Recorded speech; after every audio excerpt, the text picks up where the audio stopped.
And welcome to In-Game Chat for Saturday, August 25th, 2018. It is Season 12, Episode 32. I am Scott. And I'm RJ. And that is all you got. Just a second. Good job. Yeah. One and done.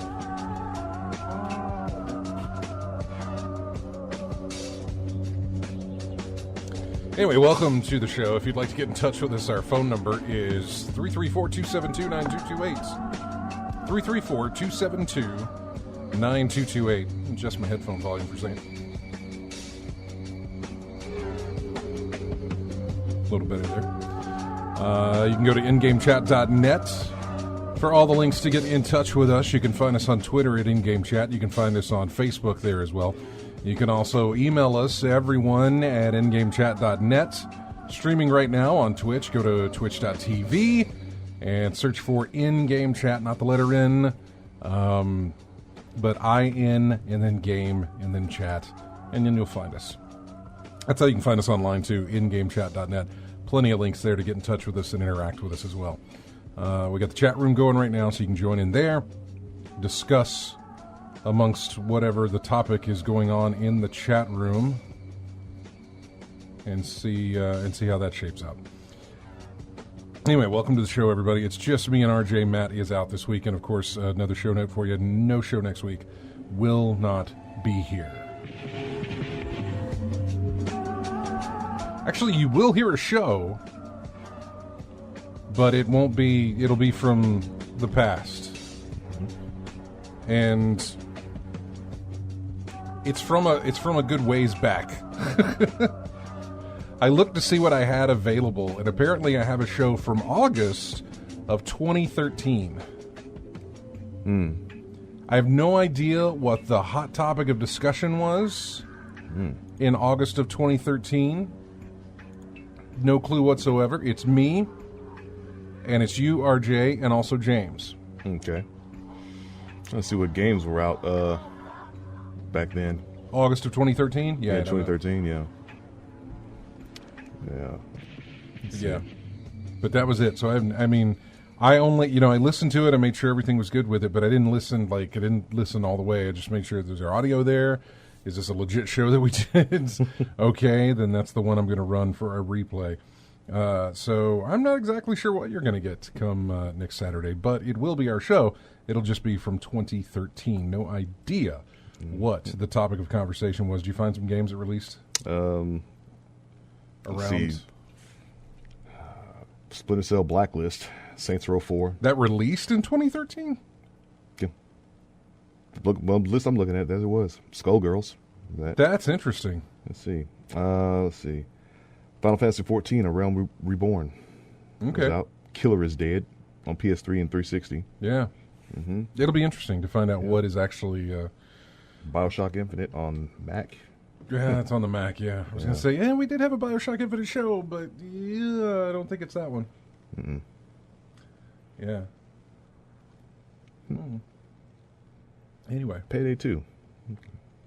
That's a series I never got into, actually. Yeah. Payday. Hear pretty good things about it, though. So you guys enjoy that show next week. I will be in Seattle. Oh, your favorite, Papers, Please.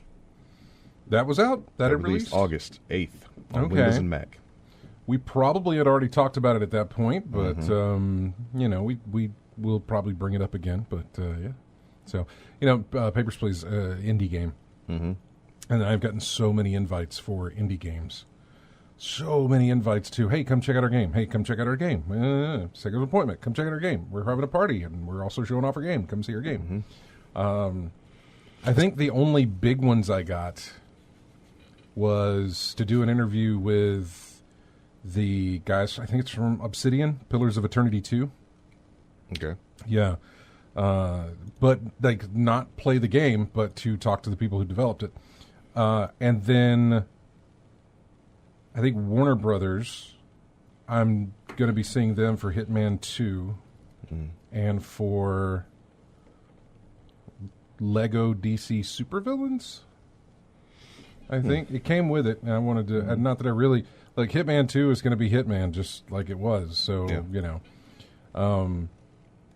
so yeah, I scheduled that. I can't tell if I'm thinking of one of those kid animated movies, Lego DC Supervillains, or if that's actually a game. That's got to be a game because I've got an appointment for it. It has to be Game. It's a game. Yeah. It says October 16th. Okay, that makes sense. From Traveler's Tales. Yeah, that would be Developer? them. Yeah. They always do the Lego games. Yeah. Okay. So yeah, and before we fired up the show here, I read that some company called Inky Pen is bringing a comic book reader to the Switch. Okay. Thanks to an announcement, a new app coming to the Switch online store, Inky Pen, this fall for $8 a month. The app will let users read from a roster of comics, manga, and something from a variety of publishers using this. No. I thought it was just going to be a comic reader where I could load my comics on. Yeah. $8 a month. Yeah, Inky Pen promises thousands of comics available at launch, including content from Valiant, IDW, Dynamite Entertainment. Nothing of Marvel and DC. Given its indie roots, maybe don't expect big hitters like Marvel and DC, but it's shaping up to be a decent variety.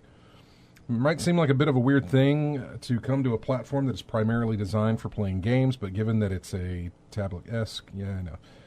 If Inky Pen takes off, this is what I'm hoping for. If Inky Pen takes off, who knows, maybe more services like Comixology Unlimited or even the specific publisher offerings like Marvel Unlimited and DC Universe could head over to Nintendo's console. That'd be fantastic. I would love that. I have so many banked free months of Marvel Unlimited. Mm-hmm. They did a penny a sale thing, and I was... Oh, you loaded up. Oh, I loaded... You could only do like one for your account, but you could gift. You could gift as many as you want to different people. So I gifted myself all these things. So I have... Hello, loophole. Yeah, I know. I have so many months banked to have Marvel Comics Unlimited. So I hope it works. I still have them saved. I found the email the other day. So anyway, welcome to the show, everybody. RJ, what did you play? I wish I could say I started playing Shenmue because that came out recently. That did. What got in your way? Building my computer. Oh, good. I started putting the components together. No, man, that's good. On my I'm totally fine with you not playing Shenmue. Newer computer. Because this is a thing that'll get you on Destiny on PC, right? Hopefully. I hope. Well, hope. Because I'd have to start over, regardless. No, you would not, because you get that, and you will get you'll get one of those light thingies that'll bring your character up to whatever it needs to be, and I'll throw in the money to buy 2 more of those things for your other characters. No, like I said before, if I start Destiny on my PC, I'm only going to have one character, and that's it. Because I've been through the gauntlet of Titan, Hunter, and Warlock on PS4. I've been through the story 3 times already. With? You stick with Titan? I'm sticking with Titan. On this one again because that's my bread and butter. That's my main. That's what I've always used before. Yeah, that's fine. That's fine. Mm-hmm. Finding out little things about the wire management, things like that. Because it's been 8 years since I built the computer, so there's a lot of things I've having to learn and pick up on the way. I will tell you this: I've built a few computers. Nothing like, I mentioned James and Jeremy, who was on the show, and probably even Matt. Yeah, haven't built as many as they've stuck their hands in, but I remember I built one, and they all came over. I think it was Matt, Jeremy, and James all came over while I built it, watching me build the thing and put it together. And then I built another one with none of them over at the house. I completely built that one by myself, and I had a YouTube video up that went over the steps of like, here's where it goes. Like I could do it now off the top of my head, but at the time, and I want to say it's this one, right, that I built. Of course, this one has a bunch of different components than what I originally put into it. So yeah, I had my iPad up with a little video, and I was taking it step by step as to here's the steps. of how you start to build your PC, because all the parts were there. I was just the process of putting it all together. And this was my first time dealing with an SSD drive for my operating system. Because at the time I built this, buying an SSD for your operating system was usually the way to go. Anything larger than that, you were paying I say too much money, but it was a lot more than definitely what you pay now. So yeah, built that, put it together, and then I found it was on Reddit. It was a step-by-step guide to get rid of the flashiness of what, and I say flashiness just as a term. There's nothing really flashy about Windows, but to get rid of the flashiness of Windows that goes through. What I wanted it to do was I wanted to press the button to turn on the PC, and I wanted it to boot directly to my login screen. Don't give me a splash screen of Windows. Don't give me any kind of other, cut down the bypass time. all this crap. And I was able to find out how to make that happen. I was able to figure out how to configure the SSD to handle what it was going to handle and do what I needed it to do, that sort of thing. There's a lot of little things like you need to turn this part off and turn this on and keep this done. And everything went fine. I heard the post, bink, did it. It was my IT guy friend who worked here at the time. I sent him a video. I was like, "This is amazing. Watch this." I turned it on. I was like, "Here's from the time that I press the button to the time I get to the login screen on Windows was like 15 seconds. It was beautiful. Loved it. So, yeah. I'm in the same boat with the SSD because you and James in particular kept talking about that, the benefits of having I've got SSD instead of I've got spindle more drives. Yeah, I've got a bigger SSD now that I moved my games over to. How big is it now? How big is that one now? Oh, it's just under a terabyte. Okay. Yeah. Like it was like you bought it was a terabyte, but it actually was about 960 gigs. Yeah. Really.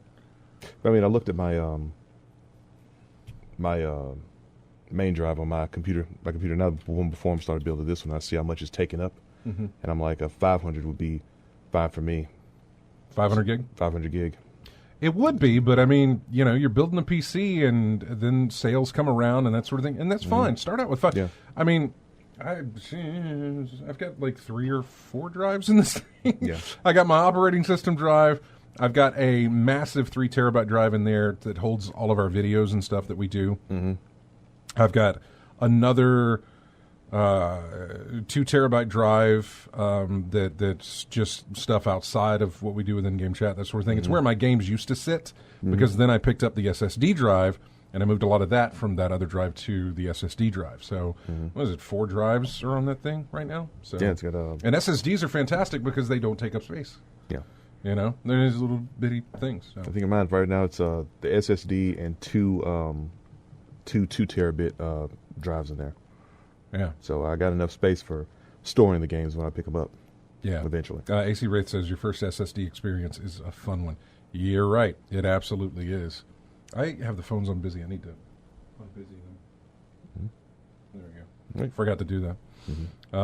It is a fun experience. It's right now it's nothing. It's you pop an SSD in and you know exactly what to expect. But when you come off of years of waiting for a PC to boot up and just to get into the screen, decades, just to get into the Windows screen, years and years and years of going through that, and then you do it and it comes up by the time you've turned around.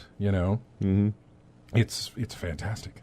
And it's wonderful. So, fun time building computers. So that's great. You're working on that then. Yeah, it's the physical aspect is the easy part. It's just getting the programs and everything to work together when you get it turned on. Make sure everything's set right. Yeah, that's pretty much it. I know. You wait for that post. You hit that and you get that beep. That thing. Oh, good. Everything's good. That means it all worked. So. Yeah, and then, of course, you got to go through cable management. If you want to do that, you better want to do that. Honestly, anybody building a PC, you better go through cable management. Yeah, looking at your computer. Yeah. You got some very good cable management. It's not the best in the back, like where that is. I mean, it's okay. I'd like it a little cleaner and a little bit more organized, but I'm happy. I'm fine with the way it is, especially since it's all hidden back there. Well, basically anything that my cable management skills are poor because I've never done this before, but it's significantly better than what I had. Yeah. It's much better than what I had. Oh man, zip ties are fantastic. Zip ties, yeah, cable ties. Most of the see, that's the other thing. Yeah. Like I came from like the box that I had that actually James had built for me. I bought the parts and he built for me. That box was an old thing, and I still have it. And it wasn't. It was your classic computer case, big metal heavy thing, and didn't care about wire management, didn't care about cable management. It was just, here, put your stuff in us. That's it. That's all we cared about. That's it. Just put it in there. Wires, I don't care. Sit them around. Doesn't matter. These, now, your cases, they come with ways to manage to manage your cables and stuff. Places that they're supposed to go and pathways to follow on the back. The gaps of and holes and the space between those panels. All there to make that stuff easy for you. So, yeah. So other than building, the only thing I actually did get to play was Raiden 5. Okay. A vert shooter on the PS4. They had a little special. They had a limited edition. It was like the game and the soundtrack that came with it. It's like maybe $14-15, and I decided, pick it up. I've played Raiden before. The vert shooters had Ikaruga. I've done the bullet hell style game, so I just started doing that. And outside of that, that's what I've been doing this week. There's a bullet hell game I got invited to check out, and I wish I could tell you what it was because I can't right now. Nope, not looking for bullet food. Let's see, what was it? It involved a bunch of Japanese animation women. What is this? Toho? Nope. Yeah. Touhou, Touhou? Touhou Project Bullet Hell from Souvenir. Touhou Project, that's it. Yeah, Touhou Project, yeah. It's called Azure Reflections. Azure Reflections. A-Z-U-R-E and then Reflections. Yeah. And it's bullet helly. Yeah. So, needless to say, I didn't schedule an appointment to play that. Maybe I should have, but I don't know. There's a lot of these. These are a Sony publishing label called Unties. It's attending PAX West. It'll be in booth 133. So, yeah. Yeah, I mean, the bullet hell games were at one point they were all the rage in Japan. They probably still are, actually. But that's still a genre that's going to keep going for a pretty long while. Yeah. Well, did you play anything else? That's it. Okay. That's that. Yeah, I haven't played a thing. Destiny, that's it. And honestly, I didn't play a lot of Destiny this week either. I hit the mark that I wanted to hit with Iron Banner last week, and that closed down on Tuesday. I did not play. Did I play Monday? I don't know. I can't remember if I played Monday or... I didn't play much. I think I played a little bit on Thursday. And by that I mean just a little bit. And then I played last night. I really didn't have much left to do. There were two things that I wanted to get done. And right now I can't even tell you what those were. I can't even remember one of them. I wanted to finish my Solstice armor, right? Okay, yeah. Yeah. I wanted to finish my Solstice armor and get that all like maxed the way you could get it. And you had to do these different things with each piece of armor to do that. And the only thing I lacked was finishing the main raid on hard mode with both of my characters. And I knocked that out last week. I knocked one of them out on a Sunday, and I knocked the next one out on Monday. So I did play Monday. But it was just I found somebody on Discord who had the checkpoint at the end boss, and that's all you need. You don't actually need to play through the entire thing. You only need to finish off the boss, and that counts as a clear. Yeah. And so I picked up a checkpoint, and honestly, the boss of the main raid in Destiny is the easiest part of the entire raid. To me, my problem is Gauntlet. For those of you who know what I'm talking about here, Gauntlet gets me every time on normal and on prestige mode. I have the worst time figuring out that mechanic and what to do. There's some games like that. The boss isn't the problem; it's the getting there. That's the issue. It is. Some games are like that. And I mean, that's where the challenge is to get there, because you've got to do like 3 other things just to get to him, which is odd because the 2 raid layers that spawned from that, they drop in their hard mode versions. They drop higher level gear than that one, but they don't take near as long. Number 1, to get to the boss. And then number 2, the final fight, depending on the way things are modified, they can go pretty fast. We, I think we 1-phased it last night on the first go, and then we 2-phased it on the second go. Okay. So phases, for anybody that's curious, is just when you, the big boss at the end of the game, you do a mechanic that brings down his shields, and you have a certain amount of time to be able to attack him and bring his health down. At which point, if you don't do it all in one thing, the shields go back up. He doesn't regain health, but the shields go back up. Then you have to do the mechanic to take the shields down again and attack again. Those are the phases. I realize sometimes that people do listen to this show, but have no idea what we're talking about.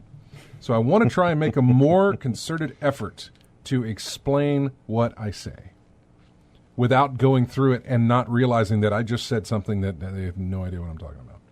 So I just wanted to try and explain that. Some things I will try and explain. Some things I know it's best left for me not to. Some things you try to explain will take this entire show. Yeah, I know. So recognize the difference. Yeah, so last Sunday and Monday, I was able to do that. So here I was sitting with complete 405 level armor, which is as high as it can all go. Right. On my weapon side, I've got a 405 hand cannon in my primary slot, and I've got a 405 sniper weapon in my power weapon slot. And all I've got is that one slot in between, the energy weapon. Yeah. I got that one energy weapon left that is sitting at 385 because I haven't had anything drop that's 400 that I could bring everything up and hit the cap of 405. Again, and I want to stress this for those listening, is that, and those listening who know Destiny, I realize that this is meaningless. That getting to 405 a week before their expansion launches, or 2 weeks before their expansion launches, really, means absolutely nothing. Because the first mission, the first thing I kill in the first mission of the expansion will probably drop something that is 415 or 420. You know, or even at 405, it's going to be. No, your luck. You'll find it in the shop. Yeah, I'll be not wanting any of the stuff that they drop for the most part, because it'll be at my level, or I will have already out-leveled it regardless by the time I finish the mission. Just saying. I understand how it works, but I had a personal goal set for me, which was hit the level cap of 405 before Forsaken comes out. Do that. And so that was my thing. It's like, I got to keep playing until I do that. Well, last night I ran the hard mode on the raid lair, the second one that drops the more powerful stuff. I ran it the first time, and it dropped a rocket launcher at 400. I didn't need that. I can't go into my middle slot. It's not going to work. It's not going to help. So there's Random Man. He's in there. Random Man was on as well on Discord, and we, the team that I was with for that first run, we were kind of breaking up, but there were a couple of others who stuck around and were like, "Hey, we have other characters we want to run this on. Yeah, who wants to stay around?" I was like, "I'll stay around." A Random Man popped in, and so we ran it a second time, and lo and behold, it dropped what I needed when we finished, and so I feel complete. As far as Destiny is concerned, right now, I feel complete. Until the expansion. Until the expansion and everything moves forward, I'm good. You know. Yeah. I want to talk more about last night, but we've got to take a break, and I kind of want to talk more about not necessarily Destiny so much, but what's coming up with Destiny, and just a thing that I always run into this time of year, and I'll tell you about it when we come back. This music that we're going to play, I'm not going to tell you a single thing about the music as far as the names and where they come from. Doing that will give away the theme. There's probably only one person in the chat room. There may be a couple of others who will catch on to what the theme is. But it's just one of those things where it's like I knew when I started getting. First off, it dawned on me, how come I haven't done this sooner? And then secondly, I was like, there's no way I can tell people what this is because it'll just give away the theme right off the bat. So anyway, we're going to go to break. This I was about to tell you what this first track is from. I'm not. Here's music. We'll be back with more of In-Game Chat after this.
And welcome back to In-Game Chat. That was music. From game. From game. Exactly. That was music from game. I'll tell you what the theme is a little bit later on. I'm going to let some of this play out, though. It's fun. Yeah, they've all seemed familiar, though. I think a lot of people probably have a good idea. AC Wraith was like, oh, I know exactly what it is. So, yeah. Yep. So, yeah, we'll talk about what they are a little bit later on. So I wanted to go back to Destiny for a minute. And I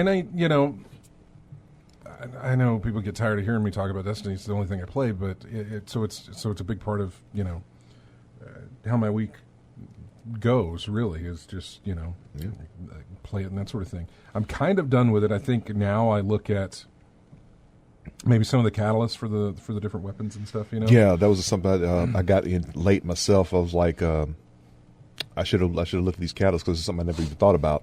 But I think I've got a catalyst for the tractor cannon. Tractor cannon, yeah, you do. That a weapon that I've never used in this game is just sitting in my collection. There's some fun. Again, this is something that I wish that.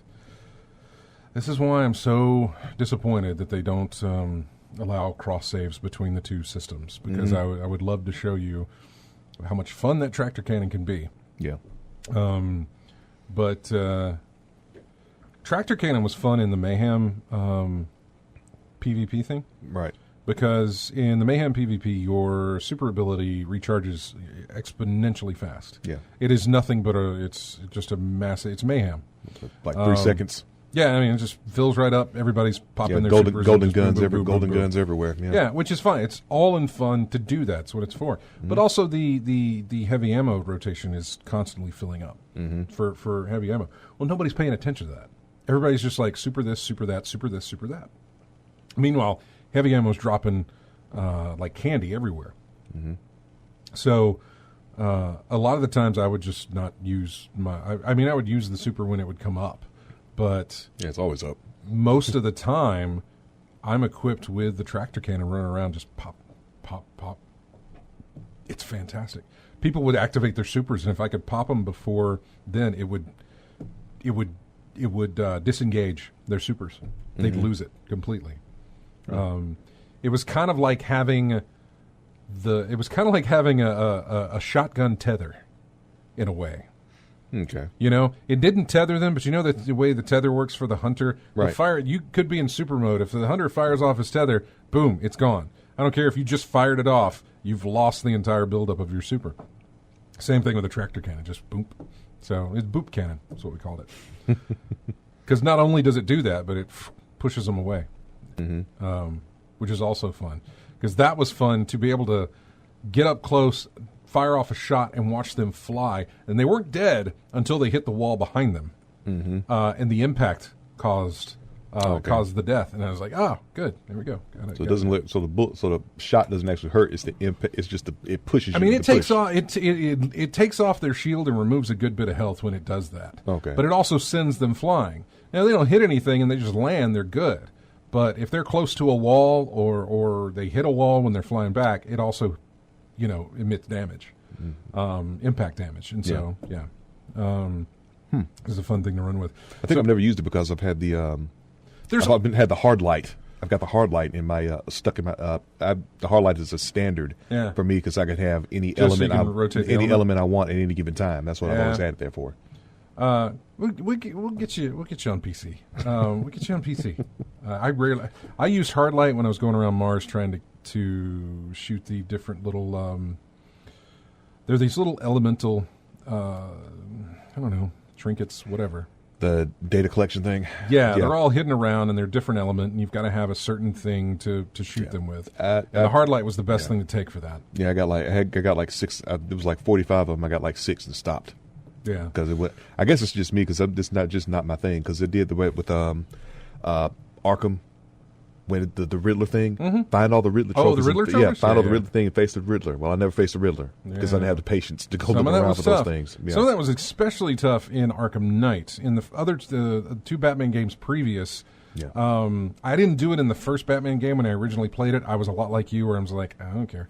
And so I just kept going with it. But when I replayed those on PC later, I went through and I did I 100% did the whole thing. Yeah, I just wanted the experience. I remembered I didn't do it. Let's do it this time. I'm not under any kind of pressure of the game just released, so let's get it under our belt so we can talk about it. Yeah. So that was the thing there. Where was I going? Destiny again. I know that was what I was talking about, but no, the thing. I'm going away to Seattle next weekend. Will not be in town. This always happens. It happened when Destiny 2 released. It's happening when this expansion releases. Yep. It happens. It rarely happened when I went to E3, but it did happen one year when Last of Us came out. Yeah. I was out of town when the thing released. Yes, you're always late to the party. Very much so. I can go back and remember the first time this happened was when I went to Seattle for PAX. It was way back when, and it was the John Woo game on 360, Stranglehold. Yeah, yeah, it was a good game. That was releasing, and I was like, I can't play it. I'm in Seattle, and I really wanted to play it, but I also was in Seattle, so I didn't care, and it was a thing. Yeah, that was a game. That game was the reason I finally got to see Hard Boiled. It took long enough. Yeah, I'd seen Hard Boiled way before then. Yeah. But then again, I worked at a video store before I started doing any of this. Heard the movie, never saw it, kept hearing about the movie, then I heard about Stranglehold, and then I heard about the special edition that had Hard Boiled with it. So with the game. I'm like, okay, so I may as well kill two birds with one stone, play this John Woo game and watch this movie as well. No, that's perfectly fine. But anyway, yeah, being away at a convention when something releases that you really want, and Destiny's expansion releases on the exact day that I'm going to be flying back. I won't get in until a considerable amount of time where I will not have any to play the game when I get back. I will get in and I will have to go home and go to bed because I have to get up the next morning. Yeah. I think what is another one that I'm sorry, I'm getting sidetracked, but yeah. I was thinking of another John Woo film. So anyway, so yeah, it's releasing then.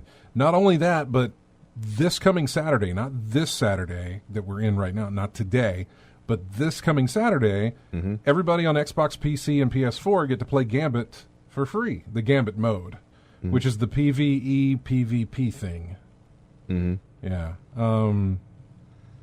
So, yeah, it's not coming out. And you're not going to retain anything, but you will be able to play it and enjoy it and, get your feel for it and everything else for when it releases, but I won't be able to do that. Team-based, build your stuff up while wrecking the other team and having these random enemies try to impede you both. Basically, isn't it? Yeah. Yeah. You were interested? You were that got your interest, really? It's got my interest to see how it plays out. I think it could be fun. I don't know.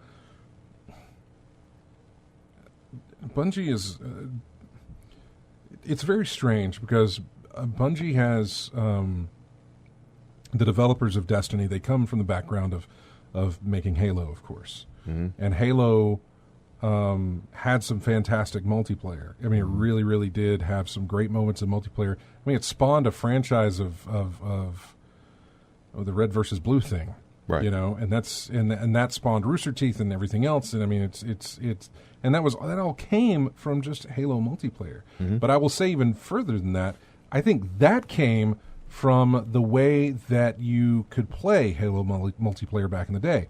LAN setup, that was it. And I think that is why all of that became what it became, was because you had people bringing over their TVs and their consoles, and your whole house was, there were multiple TVs in different rooms, and everybody was spread across and doing this whole 16-player multiplayer thing in somebody's house. And I think that's really the legacy of what Halo multiplayer was. Not necessarily that it was great, but it brought these people, it brought everybody together, and they witnessed some great moments together. Not necessarily great moments over the internet and stuff like that, like, you know, that we have clips from Twitch or YouTube to go back and relive. But I think that's where that came from. Still, though, Bungie makes a really good single-player sort of environment, or whatever, a PvE environment, put it that way. Make a really great PvE environment, and then it really feels like they force this PvP on you. They don't necessarily, but there's a lot of things that feel like they do. Ways that look at some of the armor requirements to grind for some of that Solstice armor that we got just this past month. Yeah. Go win 5 games of PvP. Why? You know, the way I feel like that should be is that have things to grind out in PvP for those who want that and like to play PvP. Have things to grind out for PvE for those that want that and want to grind it out in PvP or PvE. PvE, all this PvE stuff is player versus player, player versus everyone, or everything, whatever it wants to be. One is you're playing another human being. The other one is you're not. Anyway, sometimes I think they lose a little focus of that. I thought they had a great way that they did it in the Iron Banner last year, where everything progressed regardless of what you did. When you attach wins to something, you get a lot of people who break out of the game ahead of time. So as soon as your team starts slipping on the multiplayer side, you got people on your team who are just quitting the game. You know, yeah, and then it's you. It's like 2 of you against 5 of them, or 6 of them, a full team, which doesn't help anything. It just continues to drag down that score. Yeah. I imagine seeing that on the professional part of the right, but that's Crucible. Because they incentivize this whole thing of like win them. No. Why don't you say play a certain amount of matches? If you win, it counts as 2. If you lose, it just counts as the 1. You know what I'm saying? Yeah. That way, people will still stick in it because whenever even if they lose, they're making progress. So kind of like it works with the powerful gear for the Crucible goal for the week. Just play the Crucible, get it up to 100. A Call of Arms. Just participate. Just participate. If you win, the percentage grows higher, but if you lose, you still get a percentage still of it. Get something. Yeah, I mean, that's still the thing. I think 5 losses will get you get you up there. Yeah. There's another thing, though, as well, is like you'll earn powerful gear if you play multiplayer. For those who just do not do that, there's one of the things that they'll never get anything from. You know, I'm not saying they should take that. Well, yeah, I am. I am actually saying they should take that away. I think they should take not necessarily powerful gear. I think they should have the weapons that are there that are for PvP. They do have one, the Redrick's Claymore or whatever it's called. You've got to do some horrible stuff to get there. But they've got a quest coming up for Forsaken to earn the Year 2 version of that weapon, where it is strictly PvP based. And that's totally fine. I'm down with that completely. Nowhere in the list of tasks for you to do does it say, go complete a raid, or go complete this many public events. No, it is all PvP, strictly PvP based. Kill this many guys with pulse rifles, kill this many guys with hand cannons, that sort of thing. It is all strictly based and centered around PvP. And I really feel like they should do more of that and also really hard line separate the PvE experience and the PvP experience. I'm not saying it'll be better for them. I just think it would actually work towards a lot of players. I can go both ways on that. I can play multiplayer, I can play single, that's fine with me. But I hear stories like you where you just dread playing other people. It's not what I got the game. I know. For, really. You dread that. And working with folks to achieve the goal in the game, but the PvP thing is just not my thing. Well, okay, let me ask you this then. If you're working with your team, so in other words, you, me, and a couple other members of the clan there, we all if it was in a raid, yeah. Should really express what a clan is in a video game. Group. It's a group. It's a team. It's a squad. Put it that way. I'm going to start calling it a squad instead of a clan. Just seems kind of bad for some reason here in the South. But anyway, it's a squad. So if we get together with members of the team and we fill out our group of 6 versus 6 other people, but the 6 people on our team are all of us. We're all there. We're all talking. We're communicating. We're telling each other what to do and where threats are coming in from. Does that not also? If it was for a raid, yeah. No. I'm not talking about for a raid. I'm talking about multiplayer because we're all trying to achieve one goal. I know, but it still doesn't work for you. Okay, got it. Do not like Crucible PvP. I just don't like it. Okay, no. I understand. I understand. The only PvP I like is in fighting games. Because it's me against the one person. Right? It's one-on-one. Yeah. There is a mode in Destiny, and it comes around on every couple of weeks called, well, it's basically couples. It's couples skate only. It's 2 versus 2. Oh, that Valentine's Day thing? No. I mean, that comes around Valentine's Day. They I don't know that they'll ever do that again. But like right now, where the Mayhem thing was in the center of the multiplayer map there, it's actually couples, and it's 2v2. That might be, and I'm not trying to find a way to get you to play PvP. I'm really not. If you don't like it, I'm not going to try and I'm going to try and feed you broccoli if you don't like broccoli. That type of thing. Like, he ain't going to eat it, so he ain't going to play it. I'm just trying to figure out if there is a way or if there is some aspect of it that you could deal with, that you're like, you know what, if it was this way, I could do it. Like, but you're strictly like not for it all. I'm not. I just don't like playing the PvP aspect of the game. I mean, you have to. I mean, the reason I did it earlier, because it was the only way I was going to get enough gear to build up my character. Right. I just did it enough to just get that point, and when it was that point, I'm done. Yeah. Until next week. I know. Yeah. I understand. I will say this, and I know that you don't like it at all. I will say this: it's a lot more fun when you're with a group. I think any aspect of Destiny is a lot more fun when you're with a group.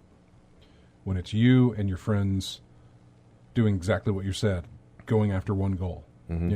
Which is why I would team up with you from time to time. Like, hey, you want to do Crucible right now? I mean, I gotta fill up my call to arms anyway. So why don't we join together and play?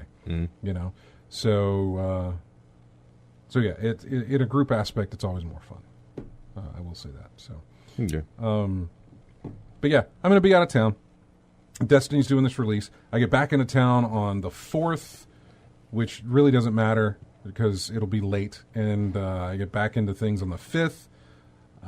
Then on the 7th, Spider-Man releases. And then in October, Red Dead Redemption 2 releases. Those are really on my list.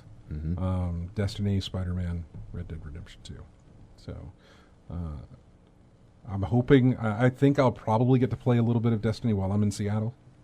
I know Bungie has to have something set up out there. Last year, they had an entire theater that was just dedicated to Destiny. I wasn't as interested in messing around with it because I was like, it's not going to matter. Me playing Destiny 2 right now is not going to matter because nothing I do here will translate into anything I do at home, and The PC thing was still a ways away because this was September. Yeah. It was just kind of all off. The thing about it is that I know that there's the PC free play area on the show. Well, not the show floor, but in the convention center. Mm-hmm. And if anybody's got some BattleNets and some Destiny in there, I might log in and give it a go. Mm-hmm. If they allow that. If they allow that, I don't know that they will. Excuse me. So I might get some time with it over the weekend to play some. I know that they'll have Gambit set up, I'm sure, for everybody to play, but I don't know. It may appeal to me, it may not. The only reason that I'm interested in Gambit is it's a new way to play the game, and I'm curious as to see if it works or not. They swear up and down that it works, but that's Bungie. They're not going to tell you that this doesn't seem... The marketing from the people who make the game are never going to come out and say, yeah, we don't really like this too much, but maybe some other people will. Mm-hmm. It's never going to be that way, which is why it's not that I don't trust interviews and gameplay trailers and things like that. It's not that I don't trust that stuff, but I understand that this is marketing. It is coming from the company that made the thing, and they're not going to say that thing is meh. Yeah. No, they're going to tell you that thing is the greatest thing we've ever done. You're not going to get the genuine feel from that. You remember the old thing? Well, this is 10 times better whenever they said that the old thing back then was the best thing that they had ever done. Right. And Bungie has a history of overhyping themselves. I feel. Mm-hmm. So, and in some ways they're justified in overhyping because I've said this before that I can have problems with this game, but yet every Saturday you'll hear me, when you ask me what I've been playing for the week, you'll hear me say Destiny. Mm-hmm. Even with any kind of complaints I may give it, I'm still there. The shooting mechanics are just some of the best that I've ever played. And for whatever reason, that it's not a Skinner box, but there is some sort of a Pavlovian thing of popping off shots and getting kills. And I just say despite the flaws that the game has, it still provides you with enjoyment. It does. And that's the point of a game anyway, to provide you with enjoyment. And that's all that matters. So, yeah, exactly. That's all that matters. If a game gives you enjoyment, just keep playing the game. Yeah. There's no problem with that. There's no reason that you shouldn't. And if you don't like it, then easily stop playing it. Find something else. Move on to something else. Yeah. You got a backlog, same as me. Exactly. we could find something. So, yeah. How many Steam games you got now? I had too many. I almost started playing another one today because I felt like I was done with everything. I was like, I had gotten everything ready for the show, which we haven't even talked about any of the stuff I put in there. But I'd gotten things ready with the show, and I said, hey, why don't I play? I got a game in. Tiny Build sent me a free copy of Graveyard Keeper. It is. Okay. It's Stardew Valley, but with a graveyard. Okay. In other words, you have to graveyard management. It's graveyard management. Is exactly what it is. Are zombies involved? I'm sure. I don't know. If not, it should be. Right. You can't pass up something that is called Graveyard Keeper and not have some sort of zombie mechanic or thing that happens in there. Mm-hmm. So I thought about firing that up, but instead I wanted to see where I was on my catalyst on some of my guns. So I logged into Destiny to see. I actually loaded up my character. I looked at a couple of them, the Sunshot and the Polaris Lance that I have. And that's the sniper, right? Polaris Lance is the scout rifle. It's the legendary scout rifle. You have to do a quest on Mars. Oh, it goes from the hand cannon to this weapon and the something else. Yeah, you get the hand cannon first. Yeah. Then it drops the. Stop that a while ago. Then it drops a version of the Polaris Lance. Then the next one drops a higher version, and then the next one drops a legendary. And then another one drops a catalyst version, blah, blah, blah. Yeah. So I was just looking at my progress on that. And I was like, oh, I'm 16 out of 50 on this one. Let's go do some stuff. And so I loaded in and I started doing stuff to move the catalyst along. So, I know. It's... Destiny gives you plenty to do. I mean, if you're willing to put the time in, that's how it works. Yeah. Anyway, so I'm just reading the chat room here. I'm sorry, I haven't been paying attention to it at all, and I apologize. Yeah, I mentioned it earlier about the off there about what I would lose transferring to PC. Yeah, I know. I would a miss lot. that. I would miss that. I would miss my favorite scout rifle, Song of Justice. You know what? You'll find a new favorite if you don't find that one again. I don't know. I promise you. If there's any scout rifle with legendary that maxes out on range, I know. I'm like a fingernail's width from max out range with the scout rifle. Like I said, it's a fast firing sniper rifle. I used to do nothing but run the Mida multi-tool, and then I switched over to hand cannons with Better Devils, and then I switched over to Nameless Midnight with the scout. I had Nameless Midnight. Yeah, Nameless Midnight's fantastic. I enjoy it very much. And then, in the PvP days, I popped in Vigilance Wing, so I've been running that on PvP. Now I've got the Midnight Coup, which is the raid hand cannon, which is beautiful. Mm-hmm. And so I use that one. In my secondary slot, I was running, for the longest time, I was running Graviton Lance, and then I stopped, and they did some improvements on Graviton Lance during an update. And so I actually kind of got back onto that. But now I run something I try to work a catalyst on, which is like Sunshot or the Polaris Lance if I need to. Other than that, I'm running the Manananan, which is a scout rifle. Banana what? I know, right? It's a scout. It's a very hung jury-esque scout rifle, if you remember from year one. Yeah. And so I run that, or I run Uriel's Gift, which is the auto rifle. Yeah. Look for me, a scout rifle. To me, it's all about range. I know it's going to hit. I know it's going to pop for damage, but the range is what I was looking at. Yeah. And Song of Justice for me had for what I had, it was had the longest range in the game. It's weird because I'm a Titan who specializes in up close, but my favorite weapon is the one where I could pick folks off from a long distance away. Go figure. It's called the Song of Justice 6? 6. Yeah.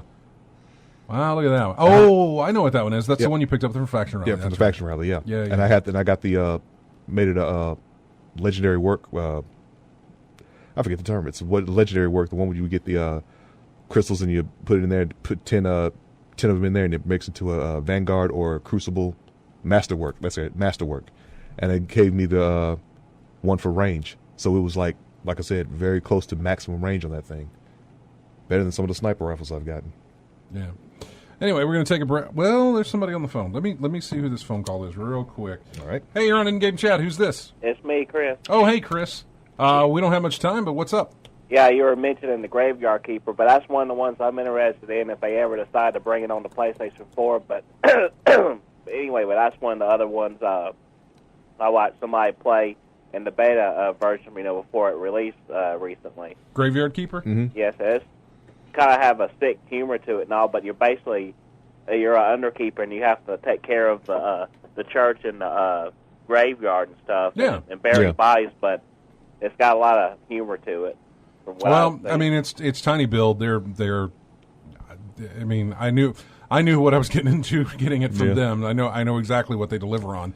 Yeah. I asked earlier, Chris, about zombies. If zombies pop up in there, like a crisis of zombies coming up out the graves, you got to put them back. I haven't seen that far ahead. Okay. They have enemies and different things where you can get to, but that was just a pre-release, like an alpha or a beta. It wasn't the full thing, so I don't know. I would think enemies. The only enemies you would get in there would be either zombies or grave robbers. I don't know that you. Do you even get enemies? I mean, it's more of a.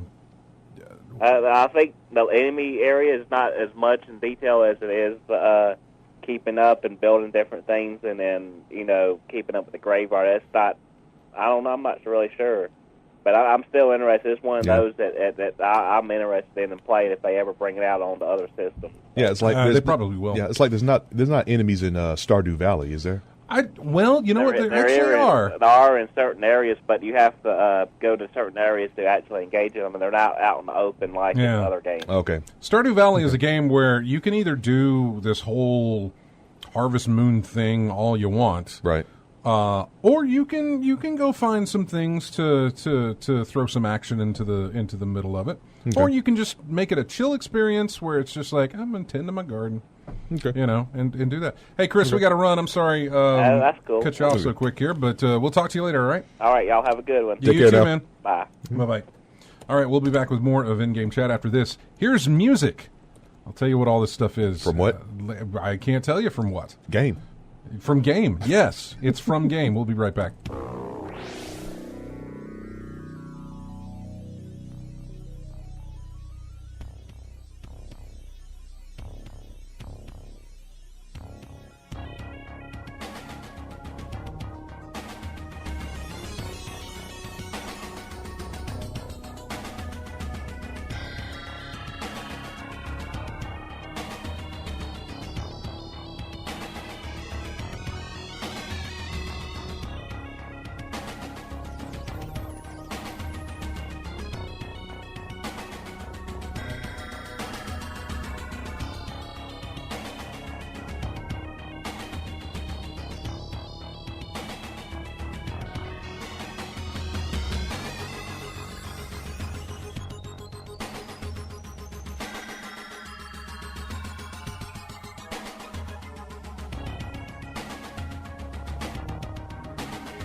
Welcome back to In-Game Chat. Wait for the lyrics of the song to come in here at some point.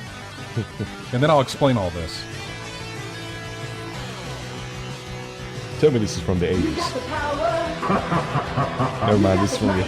No way. Get ready for battle. Give me your money. Beat the Black Knight.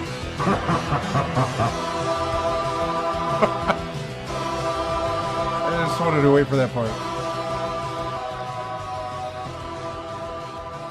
So, yeah, everybody in the chat room, I knew AC Wraith would get it because he and I are pinball fans and stuff, but Yeah. I knew he would pick up on immediately on what it was. But yeah, that was from Black Knight 2000. All the tracks are from pinball games, is what this is. So that's what you've got. I didn't specify it by all Williams and Bally pinball games or Midways or anything like that. They're just pinball. Just games. make it pinball. Yeah. Speaking The first one was Funhouse, which is the very first game that ever hooked me on pinball. The second one was Medieval Madness. The third one was Bride of Pinbot. And then this one is Black Knight 2000. And so the next ones that we're going to be playing are all going to be coming from pinball machines. And I'll tell you what they are when we get to them. So. Speaking of which, have you done any more of those pinball challenges lately? They haven't had any. They haven't Okay. run any tournaments. The guy who was putting those on was kind of it was just sort of, he was kind of losing his interest in doing them, and continuing to do them. He didn't seem like they were getting much. Didn't seem like he was getting a lot of people who were involved in them. Yeah, and so. Whatever, but the community was like, no, I love them. Please keep doing them. Yeah. I think for a lot of the people that they want to try and adjust the rules of the tournament to sort of put everybody on a level playing field in some way. yeah. So the novices and also the people who are really good at it will kind of be balanced. And there's ways to do that other than giving us just 3 balls to play, and there you go. There you can put a timer on it and just say whatever you can score in just 5 minutes. Here you go. This gives pretty much everybody an opportunity there to sort of make it to the leaderboard. Okay. So like some tournaments run like that. Some tournaments run different ways. There's different ways to run tournaments. So kind of like sort of thing. like Pac-Man's. Pac-Man's got the 5 and 10 minute run. Right, yeah. Score you can get how much you can biggest score score you can get in 5 minutes. in 10 5 minutes yeah. or something like that. So yeah. About the interesting thing waning, it's not because it's waning doesn't mean there's no interest in it. Because I was watching a stream of Virtua Fighter 5 last night, and there was so many people. The interest was there was a lot of interest in that game, man. There was a lot of people playing in tournaments and at this local place in New York, and the interest was still there. This Virtua Fighter 5 is an old game, and we can't understand why Sega's still stuck on 5. Why have we not gotten a 6? So many fighters have stepped up and gotten 2 sequels since that game came out, but we're still stuck on 5. And it's still a good game because I had people commenting on the thing, looking at it, says, didn't know what the game is, but it looks fun as all get out. So yeah, get in, have at it, play it. If you can get it now, because it's on only on PS3, 360, not on the current gen consoles, except for if you have Yakuza 6.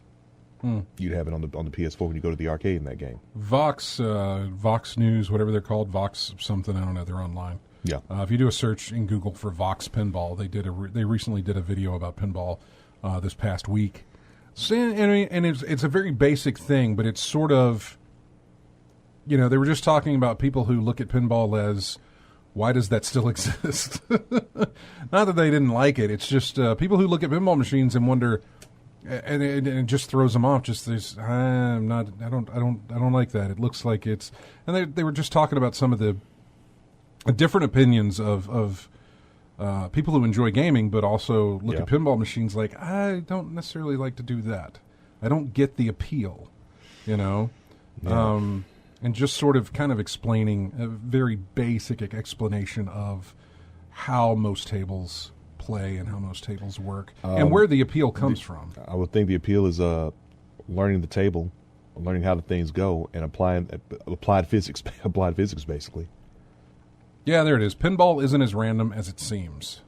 Yeah. The video was posted by AC Wraith in the chat room. You can go and look at that. It's pretty good video. It's really, it's. I mean, the things you got to learn in pinball, like force angles, how much oomph to put on the ball, things like that. Not so much. Really? Not so much on angles and that sort of thing. Not really. Really?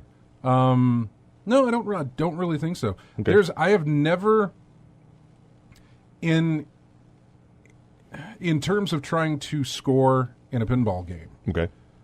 I have never gently tapped the ball to score, to move it from one flipper to the next. Okay. That sort of thing, to catch it as it comes down. Sure, yes. Yeah, okay. But in scoring, in just plain old scoring, there's never any sort of like, I'm just going to gently move it over there. It's like, in pool, that's a thing. But in pinball for scoring or something like that, no, it's a knock that thing as hard as you can to get it up the ramp or wherever it needs to go. Now, if you're moving it again, if you're doing something at the bottom of the table trying to get the ball into a position, then yeah, maybe you're applying a little tap here, tap there, that sort of thing. But I'm, hitting that ball as hard as I can to get it to go. But yeah. I know we're talking pinball now, and that's gonna. If you thought Destiny was bad, wait till you hear me talk about pinball. So, what do we got in the news? The NVIDIA announced their graphics card, the 2080, the release date, and everything else. Right, what, $1,000 I think for the big one there, for the TI version. Jeez. Yeah, it's up there for that one. The RTX, I keep still wanting to call it the. It's like new phone price, isn't it? Oh God, now I've forgotten what the name of it used to be. G4? No, G something? I don't know. I think I forgot what it was. What was it called before? I've completely forgotten what they called them. Yeah, I don't know. Anyway, they announced that. I don't know. We'll see. I'm not down for spending $1,000 on my card just yet. Get some benchmarks out there and just see how it works. I have no doubt. I mean, I'm kind of an NVIDIA fanboy. When the price drops. Right. I don't want to say fanboy. Loyalist. Put it that way. Okay. I'm kind of just like, you know what? NVIDIA's worked out with me. I'm going to stick with them. Yeah. I used to be a Radeon guy, man. Until the stupid PhysX thing came around, some stupid gimmick that I bought hook, line, and sinker. Not that they were pulling any wool over my eyes with it. It was just some stupid benefit that was highlighted quite a lot at the time it came out and then never seen again not long afterwards. But still, whatever. It got me into the NVIDIA family and I stuck there. Okay. So, yeah, because and then I'm kind of just there with NVIDIA. Yeah, yeah, you're gonna stick with the product until it does you wrong, I guess. Yeah, I guess so. Yeah, so they've got that. But yeah, how much you gonna wait? How much you gonna wait for the price to go want down? The price to drop before you pick something like that up? It needs to. I'd like it to go down to $600.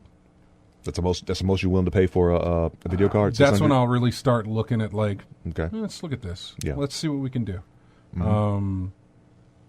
But if it gets down to $600, I'm still going to try and find a way to get down to like $500. Like I'll try and, Yeah. You know me. I do this. I know. I bought, going to Seattle, I had to get some new shoes because I had my other shoes were worn out. And I'm not a big shoe guy. I'm not a guy who goes around and is like, give me them Nikes and whatever else. Oh, if it's comfortable, wear it. I don't look for something. If it's a $60 pair of shoes, and I mean, unless it's dress, you know what I'm saying? Unless it's for like, I get that. But if it's a $60 pair of like shoes I'm going to be wearing every day, that's a little too pricey for me, and so I back out. These were $60 marked down to $20, so I picked them up. This is how weirdly I spend. Yeah. Do you like the style of things? I don't care about the style. Do they fit comfortably? They just fit. They're my size and they're new. Okay. That's what it is. Then have at it. They're my size, which can be tough to find on the clearance rack. You have to understand. Yeah, These are 14s. Yeah, and it can be tough to find in the clearance thing. I'm walking past the 10s, the 11s, the 12s, and that sort of thing. And there's just tons to choose from. Yeah, and those and sizes. Then, then when I get down to the 13, you get to 14, you get like 3 pairs that you can see. And hope they aren't sandals. So, yeah. In my case, it's even worse. Yeah, exactly. I can't do 14. I got to do the wide width, and you're not finding that on the shelf. Yeah. Back to the graphics cards. They're talking about the 970. 970 is fantastic. It was a great card. James, I think, still had that card. I want to say that Nate on the show had that card for the longest time, and he may still. The 970 just was fantastic. I skipped that one. I was still running, at the time the 970 released, and well into its release, it being out, I was still running a 680. Mm-hmm. And then I picked up a 980 Ti. Mm-hmm. In my experience, it seems to me in my experience that video cards, you don't have to get like the newest one every year. It's like the one you get, you can run it for about 2 to 3. That 970 is still rocking for a lot of people. 2 to 3 years. 2 to 4 years. You can still run that thing. Yeah. Yeah, about 2 to 4 years. A video card will last you. Yeah, the 970 is fantastic for a lot of people. It is still, it is still a workhorse and still does what it needs to do, and it's fantastic. See, because the one I got for my PC build, 1060. Mm-hmm. That's the one I got, and that's the one I set up in there. Yeah. So that should last me a good long while. Very much so. It'll do well for you. Mm-hmm. And that also brings into play that the 2080s that are getting released probably are going to knock down the price of the 1060, the 1080, maybe the 1080 Ti. The 1070, I think, is another one in there. Mm-hmm. Apparently, the 1070, I think the 1070 is the equivalent of a 980 Ti, which is what I have right now, which is why I haven't really looked to jump up. I don't do a jump up like, it needs to, I'm a little bit like this with my cell phones. Like, I'll get one every 2 years, maybe every 3 to 4, depending on how it goes. Right. And same with the graphics card. And it also matters about the games that I'm playing on it. Mm-hmm. If there's stuff coming out that I'm going to be putting on my machine to play and it's going to, eat up that resource type of thing, then I'll start looking into it. But it's got to be more than just, number one, it's got to be more than just one game. Yeah. And there's just got to be some sort of benefit there. I'm just not going to upgrade because it's a new thing. Yeah. I was looking at the chat room. The Gamer Me says, he's got the 970 Ti, and he's still happy with it to this day. So, yeah. Yeah, Gamer Me's got to leave, so. Yeah. Tell him, there is a sale on the 1070 on Newegg. You're going to see more of those pop up as these things get released. When the newer ones come out, the older ones go down. That's how it works. Amazon Prime is losing its pre-order discount. I think we already talked about this or heard about it, but they're dropping that 20% off pre-order discount. Twitch Prime is now dropping the ad-free viewing. Is something else that was kind of going hand in hand. I don't understand why they're dropping these discounts. I guess it either didn't work for them or I don't know what the deal is on that. It seemed like a great incentive. Blockbuster, Best Buy dropped off their gamer unlocked thing, whatever it's called. But you got tons of benefits in there. Yeah. I'm subscribed through 2032. I'm set. Unless they cancel the whole thing, which they could easily do. Yeah, but until it does. Yeah. Well, they said they were going to, they'll let it go to the end of the year if you've got it, and then, when it lapses, you're done. But it's like, what about all these people who have it well into ever how long? Are you going to just outright cancel it one day and just kind of sweep it under the rug? Are you going to offer some incentive for those who had purchased subscriptions beyond, so far and say, well, here's a gift card. Sorry for your loss. I have no idea how they're going to handle that, but. 12 years worth of benefits. So that'd be a good size gift. Hope it's a good size gift card. There was a bunch of indie games announced for Switch, which a lot of these are what I got invited to for PAX. Mm-hmm. I got a lot of indie games asking for me to come see their stuff. Bad North, Morphe's Law, and Prison Architect got released. Gardens Between, that's one I'm going to be looking at. Sounds like a puzzler. It's a puzzler. Okay. I will not pass up my puzzlers. Mm-hmm. Windjammers. Okay. Yeah, coming to Switch. On Switch, okay. Yeah, Windjammers 2. Just saw intro video for that, but no gameplay, so I'm on the fence about that. PC's getting that, and so is the Switch. Okay. So Windjammers 2. Get that PC built, man. Won't take long. I know you. I mean, you. Out of everybody, you're the most impatient to get this thing built. Yeah, Monster Boy and the Cursed Kingdom, which is a spiritual successor to the Wonder Boy games. You know, for the I know Master. Wonder Boy. Yeah, the what was that Master System and arcade. Yeah. Arcade and Master System. Yeah. This War of Mine is another one. That's another indie one. Everspace, which I did not see. What is that? That looks kind of interesting. Before the end of the year, Moonlighter, Baba Is You. I don't know what that is, in an abstract game, and then Streets of Rogue. Early next year, Nightcall, Children of Morta, Slay the Spire, and Terraria will get released on Switch as well. Okay. So, yeah, I'd love to tell you all the appointments that I have coming up. What do I have? Shift Quantum, not Quantum Shift, but Shift Quantum, which is a side-scrolling puzzler where you can invert. You can invert the level.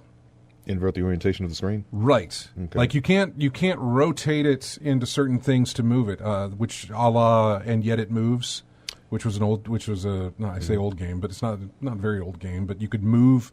The way to play the game was you had to move the environment a certain way to get things to move. It's not like that. I mean, it shifts from upside down to right side up, that sort of thing, and it helps you avoid obstacles or whatever. I'm trying to think of something like Gravity Rush, something like that. Kind of. Yeah. Multile put a link to the thing up there. I was going to throw a trailer up there. Yeah. So you could see exactly what it does. But yeah, I've got one for that. I have an invite to The Messenger. But that's at some kind of party for that one. What is this one for? Why doesn't it tell me? That's going to be bad. I have a meeting with a game company, but it doesn't tell me what game I'm going to be playing.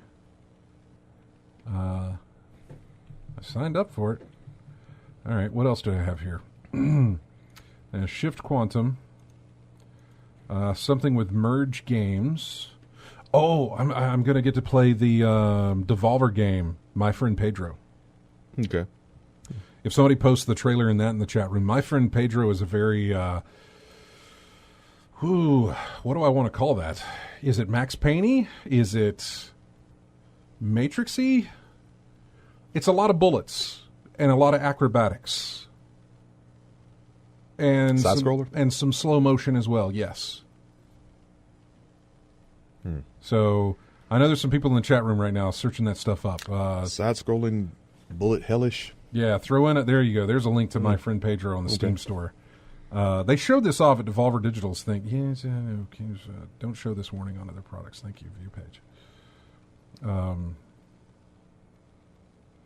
Yeah, so I'm going to get to check that out. That's from Devolver Digital. It's really, really cool. I was looking forward to that. And I'm really glad I got an appointment to check it out. I would say it's like Trials HD with guns and bullet time. Yeah, that's a good way to put it. That's a really good way to put it. Man, that looks really, really nice. Looking forward to it. So My Friend Pedro, and then a couple of other announced games from Devolver that they have not even talked about yet. They didn't even give me a title. They just said, this is a really pretty game. You're going to want to see it, blah, blah, blah. And so, made an appointment. What else do I have here? Oh, Merge Games are the people who publish Dead Cells. And so I'm going to check out whatever they've got going on. I got a review key for a game called Destination Primus Vita. It's Ubisoft, I believe, or is it not? Yeah, well, it's a team of Ubisoft veterans, but it's a first-person space puzzler. Destination Primus Vita. I was asked if I wanted to see about a Marvel card game called Marvel Battle Lines. I kind of almost signed up to this, but I went somewhere on some forums and looked this up, and not necessarily a bad company or anything, but there was a big sense that this is one of those hook games where we want to get you in and then we want to charge you a bunch of money for stuff. So I backed out of looking at that. Sega announced some games that are going to be there, but I did not have any kind of appointment with them. The Gardens Between, which I already talked about. Here's my... Yeah, here's we go. Yeah, My Friend Pedro is the only one that's announced. Then I have an unannounced Devolver game and an unannounced .emu game, DOTEMU. Mm-hmm. They're both unannounced, so I have no idea what those are going to be. We were talking about Stranglehold earlier. Yeah. Looks like my friend Pedro. Right? It's like a side-scroll, maybe a side-scrolling. Got a little Stranglehold. Yeah, side-scrolling Stranglehold, yeah. There's another game called Soundfall that I'm going to take a look at. I mean, there's just a massive, massive amount of indie games. Mm-hmm. I'm going over to Microsoft on Thursday to see their indie games at Xbox Open House thing that I always go to. Mm-hmm. So I've got that. I got to put all this stuff on my phone because I haven't done any of that. It's all just sitting in my email. So I got to figure out how to get everything lined up for when I'm going to be doing all this stuff. So, yeah. So yeah, on the indie game type of thing. We talked about Windjammers 2. We got our release date for Shenmue 3. Okay. Basically a year from today, August 27th, 2019. Mm-hmm. Which gives you a year to play Shenmue and Shenmue 2 to get caught up. If you need to do something like that. Yeah. I mean, I still pretty much remember the story elements where I'm at from 1 and 2. I remember 2. I remember 2 ended with a very big cliffhanger. I mean, I've got it, but yeah. I don't remember a single thing about it. Mm-hmm. What else do we have? Shenmue 3. The Until Dawn devs are working on a multi-platform game, not just Sony, called the Dark Pictures Anthology. And I want to say it's going to be more like Until Dawn. It's a horror game, basically. Mm-hmm. But I don't know if it's going to be a horror game QTE type thing or what Until Dawn was. I don't know if it's going to be like that or not. Mm-hmm. Saints Row 3 is coming on Nintendo Switch. I don't know why that makes news, but or why I wanted to even highlight it. But Saints Row 3 for the Nintendo Switch. It's like... Why not 4? Why not, like, the Saints Row trilogy? Why not a big package of, like, here's the Saints Row collection? Why just 3? You know? Was 3 the most popular of the group? I have no idea. It's the only... I mean, I played 1, 2, and then I played 3, and I never got around to playing 4. I have it, but... Mm-hmm. In fact, there you go. The sub-headline for the article is, "This feels a bit random, but okay." That's exactly what it feels like. I'm currently experiencing happiness mixed with a healthy dash of confusion. Saints Row the Third is a great game, but it was released in 2011. The latest game in the series, Saints Row 4, which is another great game. Why not release that?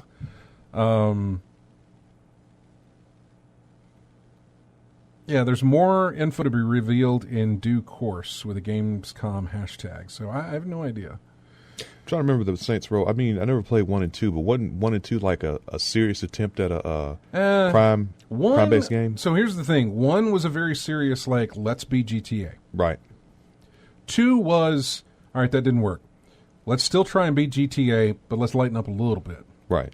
3 was, none of that's working. Let's just... go nuts. Throw this at the wall and see what sticks. Let's go nuts. You know? Yeah. Let's put everything that we can think of in there. And then 4 was, didn't we already do this? Let's do it again. Because 3 worked. Yeah, exactly. Yeah. I'm going to say that 3 was probably the most successful one that they did, although I think 4 probably comes a close second to that. Mm-hmm. But I can't be certain. So anyway, we'll hit some more of these little quick little hits of news here coming up in a bit. We got to take a break. This is from another pinball. I basically just did, and I don't know when it hit me, but I was like, ooh, I wonder if I can find pinball music. And surprisingly enough, there is a massive wealth of pinball music on YouTube, which is where I pulled all these from. So this was the first one that kind of popped up.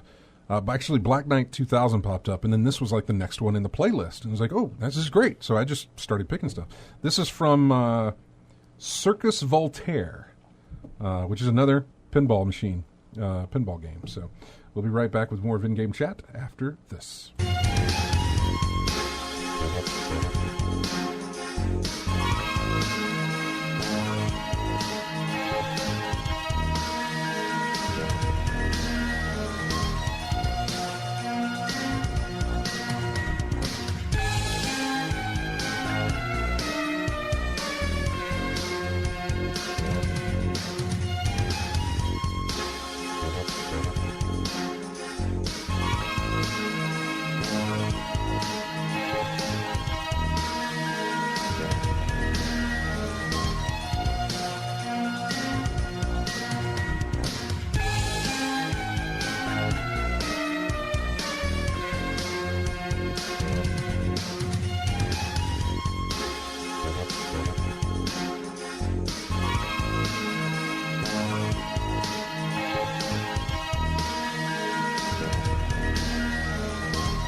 And welcome back to In-Game Chat. Music there from the table Tales of the Arabian Nights. And a lot of these did come from the Season 1 of, although I think Arabian Nights may have been Season 2, I'm not sure. I want to say it was Season 1 for the Pinball Arcade. Mm-hmm. Yeah, that's what I remember most.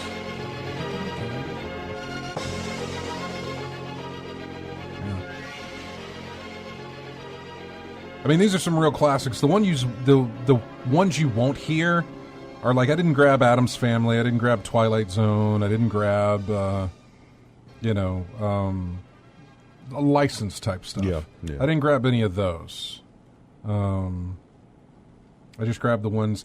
These I remember playing because I played a whole lot of the Pinball Arcade on my iPad for a very long time. But also, just a big fan of pinball. So. Our final track is coming up here in, about another 15 minutes or so. Where were we? We were talking about indie games. We were talking about Saints Row 3 and Saints Row 4.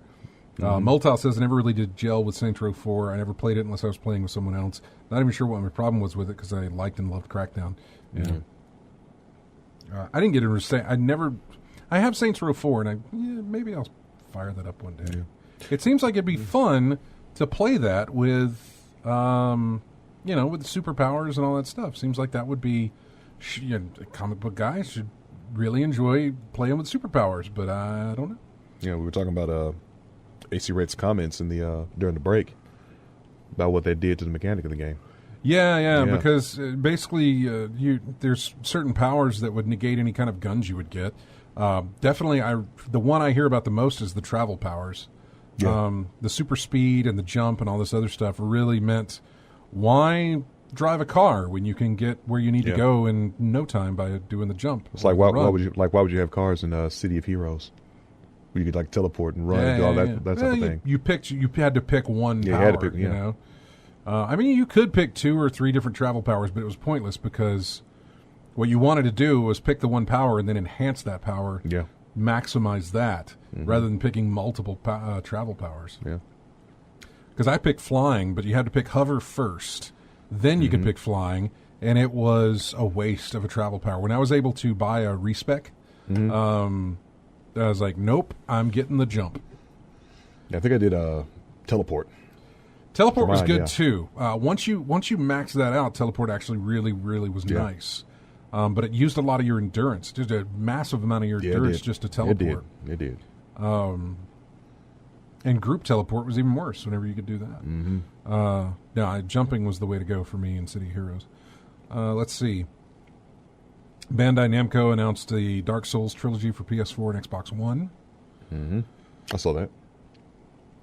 Did you watch the Shadow Tactics stuff? There was some Gamescom video for Shadow Tactics, which everybody was like, oh, it's Samurai Dark Souls, but it's not, or whatever, it's Tenchu Dark Souls type thing. But that's apparently not the way it is. And I haven't watched a lot of the video. I've seen some of it, and I enjoyed what I saw, but I didn't watch a lot of it. Assassin's Creed is taking a year off next year. They will not release a Assassin's Creed game next year. So they say. I don't necessarily think it's anything like what it was when they took a year off the last time they did this, which was, hey, we've saturated the market. We're just we need to go back to the drawing board type of thing. I don't think that's the case on this. Maybe we want to work on something else. No, they'll still work on Assassin's Creed, but maybe they're stepping away from the Origins and the Odyssey thing, and like, hey, let's reevaluate, see if we can do this again, but not so much the same type of situation. Like Odyssey and Origins are going to stand out, I think, in your lineage of Assassin's Creed games. There's the whole Assassin's Creed 2 and Assassin's Creed Brotherhood. There's the whole Ezio trilogy that falls into there, and then you get out of that and you go into, well, here's the growing pains of where Unity was, but the hidden gem under Unity is Rogue, and then here is where everything sort of pretty much worked out right, but by that time nobody cared, which is Syndicate. Here's the failure of 3. So I mean, there's these little segments of Assassin's Creed timeline in game development that that you can sort of group together, and I think Origins and Odyssey are going to fall into their. That's the revitalization of Assassin's Creed, the one where, oh, good, they got it right, finally, Yeah. Here's the 2 games where they stuck with that mechanic and they got it right and they did it. But I also think that those 2 will stand out, and then whatever comes next will start a new way to go. Keeping the best parts of the Origin Odyssey playing style and finding something new to do with it further on, I guess. I don't know. That's a whole big bunch of armchair game development. The World of Warcraft Battle for Azeroth had 3.4 million copies sold. So congrats to them. I know James is playing it. And so is Daniel, who works for Bungie. Talked about the Gambit free trial mode. Elite Dangerous has a Season 3 content update that arrives next week as well. So I don't know, kind of hit most of everything there that we were going to talk about. And basically, going to Seattle, going to play a bunch of games, going to have some fantastic food, going to hit up the Mopop Museum over there like I did last year. There was a nice David Bowie exhibit and a nice Jim Henson exhibit. This year, they've got a Marvel exhibit, Marvel Comics. Okay. I don't exactly know what it's going to be, and there should be some other exhibit there as well. It's usually the Museum of Pop Culture, so they've got stuff there all the time, but there's usually 2 exhibits that are on tour, I guess you could say. Because last year it was David Bowie and Jim Henson. This year I know it's Marvel, and maybe that's all it is. Maybe it's just Marvel. I'm not sure. But that.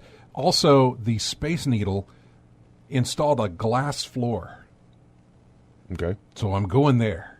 Okay. I've done the Space Needle a few times. I've been to Seattle about like 10, 11 times, something like that. Done the Space Needle all of like twice. Yeah. And I didn't do it. The first time I did it wasn't until I'd been there like 7 or 8 times. And so that was the first time I'd visited the Space Needle.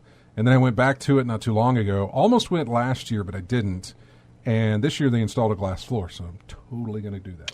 I want to think about that bridge in China, I think.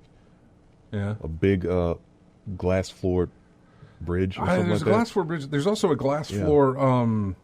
There's a glass observatory, I think, out the Grand Canyon. I think, where you can walk out and it's all made of glass. And there's a couple of other things. I think on the Sears Tower. Is it the Sears Tower anymore? Is it the John Hancock Building? I don't know. It's Chicago. They've got something that juts out of the side and it's all made of glass, so you can kind of step out and There's a really good breakfast bar near the Space Needle. Random, you'll have to tell me where that is because I am big into some Bloody Marys. And you said there's an awesome Bloody Marys. I would love to partake of that. Yeah, the Glass Bottom Bridge in China and Taiwan. Yeah, you can just see a bunch of reaction videos from them. That's pretty much it. Yeah. Yeah. And then one of them, for some reason, they put like little. When pressure's applied, it has these images of cracks. Oh, the cracks? The cracks landing on it, and it gets people panicking. Yep. There's the glass garden that is right there at the bottom of the Space Needle, which is really cool to see. I haven't been to Cafe Mox in a while, so I kind of want to go there again. Multal has never had a Bloody Mary. Same here. Multal, you drink. I know you do. Give it a try. It's probably not your. It's probably. I don't know. It's probably you. You probably might. I don't know. I don't think you'll like it. I think you'd rather stick with the stuff that you drink. So. You know, like a V8 with extra stuff in it. I don't. That's what everybody says. And I mean, if you really want to basic it down, it's basically a V8 with vodka. Oh, okay. Yeah, really. That's all it is. And a celery stick. It can be. It can be other things. More liquor? No. It's usually some other vegetable. You know. Okay. There's olives, or there's black or green. Some green. Oh God. Maybe some okra or something like that. There you can put in there, and it just flavors the thing, and then you eat it. Whatever. Okay. I prefer something other than celery in there, but because celery, regardless of how much alcohol it's drenched in, it's still celery and it's gross. I am not a fan of celery. It's not really a V8. I understand it's not really a V8, but honestly, that's the thing. This is it's just for description purposes, really. I mean, because it's like tomato juice. My whole thing, we or did sauce or whatever. We did something Friday morning when I was on the show here. Yeah. For the morning show here, Greg was talking about the Happy Time Murders, the Muppet thing, and my whole thing, I in my head I wanted to basically strictly say that look, this is still a hint. I wanted to break it down and explain it, but I realized it's not worth doing because this is how. I mean, if you put a puppet on TV, everyone thinks Muppets. It doesn't matter what kind of puppet it is. It doesn't matter, Yeah, it's like if something's animated, someone thinks it's for, in America anyway. Right. They think it's for children. Then the animated movie like Heavy Metal came out and it blew everybody away. If there's a giant robot on screen, Transformer. Mm-hmm. No. It might be Gundam. No, Transformer. Yeah. So there's really no point. And this is not to say that this is not me saying that anybody is dumb or doesn't get it or something like that. I'm just saying that that's just the distinction that people have. And you don't really have to worry about changing their mind about it. It's just to break it down in any kind of simplistic thing. Okay, you're right. It's basically V8 with vodka. Mm-hmm. It's not necessarily that, and if you want, I can get a little bit more specific about it. But the generalization, that's what it is. Yeah, we got the comments here. It said tomato juice, not V8. But I'm looking at the Multal's description. Bloody Mary is a cocktail containing vodka, tomato juice, and a combination of other spices and flavorings. Worcestershire sauce? Yeah, no, totally. Yeah. So this is like a marinade with liquor in it. Yeah, I mean, I'm just, like I said, to just generalize it strictly, it's just like... No, I'm thinking, if like, I'm looking at this description, I'm like, if I took out vodka, this would be like a... then it's totally not like a marinade for barbecue. Yeah. The basting sauce that you would put on your meat while you're cooking it. But yeah, no, it's fantastic. You get a good one. It is surreal. How great it can be. I like the spicy ones though. I like spicy ones. They'll put some Tabasco sauce in it. How spicy can you take it? Pretty spicy. Ghost pepper? Oh, I don't know about that. Not that much? Yeah, but it's I don't know. Okay. I haven't had one yet that I'm like, that's too much. So maybe I'm not trying. I don't know. Okay. Okay. Bloody, yeah. Well, Love you say you love them. Have at them. Love them to death. Love them to death. You get the right mix. You get that right, like... Get that right proportion. Get that right pre-mix that you put in there. And there's, just to plug one. Well, I'm not even plugging it because whatever, you can buy it in stores. I think it's called Zigzag. Okay. Is the name of the mix. Pretty good. For pretty good for just going to the store, buying a pre-mix, and then mixing it with vodka and, whatever. Talking about alcohol on the radio. Freeform. There's a freeform drink. Do what you want. He said, Random Man says, I've seen chicken wings once. Chicken wings in one. Yeah. There are some great ones where, there's like half a pizza sticking out of one of them. There's like a pizza and a hamburger and a couple of other things just all sitting on top of the glass making this giant Bloody Mary concoction thing. There's some different ways to make it. So I'm always looking out for a good one, though. Like I said, take out vodka. It looks like a marinade, a good marinade. Love them to death. Now I'm interested. Now I have to try that one time. What else am I going to do in Seattle? Oh, I'm going to hit the Pinball Museum. Right. I'm going to hit up Shorty's, which is a bar that sells alcohol but also serves hot dogs. But in the back has a pinball room of pinball machines. We got all in one then. Oh, no, it's fantastic. Shorty's is great. Food, liquor, and pinball. Yeah. Mm-hmm. I don't. When I go to Shorty's, I don't do anything but play pinball. It's like I go inside, I go to the change machine, get my money, and then I go to the back and I play pinball. Mm-hmm. How about that? The Seattle place where you get that no light pollution area at, or it's outside of Seattle. Okay, it's a pretty good drive. I don't want to say it's an Indian reservation. I don't, because I feel like I'm screwing that up. But it's a pretty big drive out. If you look at a dark map, you can see where a place is where it's. But I don't think it's satisfactory. I don't think it's exactly what I'm looking for. Okay. I think that'll be another vacation I have that won't even be game related. But I want to go out to Monument Valley, and drive around through there to hit up like Yellowstone and a couple of other places, and see the Black Hills and the. Obviously, I want to visit Deadwood. What's the Mount Rushmore? Okay, I want to check that out as well. So, but I think that'll be a better way to see what it is I'm trying to see. So, this completely off-topic conversation is going to wrap up our show here. No, it's not off-topic. It's Seattle and PAX. And it the things is. You're going to do while you're up there. I want to thank everybody for joining us in the chat room. Random X, glad you stopped in and gave us some Bloody Mary tips there. With pizza. Yeah. Thanks for listening on stream and on the radio. By the way, Random, I'll see you on Destiny later tonight. Thanks to everybody who grabs us each week from iTunes or however you get our show for later use. We really appreciate it. Go to ingamechat.net. Join us on Twitter, Facebook, subscribe to our YouTube channel, and if you're on Steam, we've got a Steam group you can join up with over there and play games with us and other listeners. Subscribe to our Twitch channel. We've got a Discord that you can join with us as well. We're all over the place. So thanks, everybody.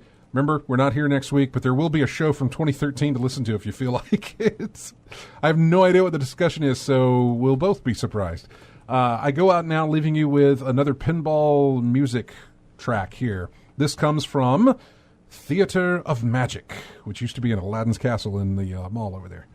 So, anyway, see you guys in 2 weeks.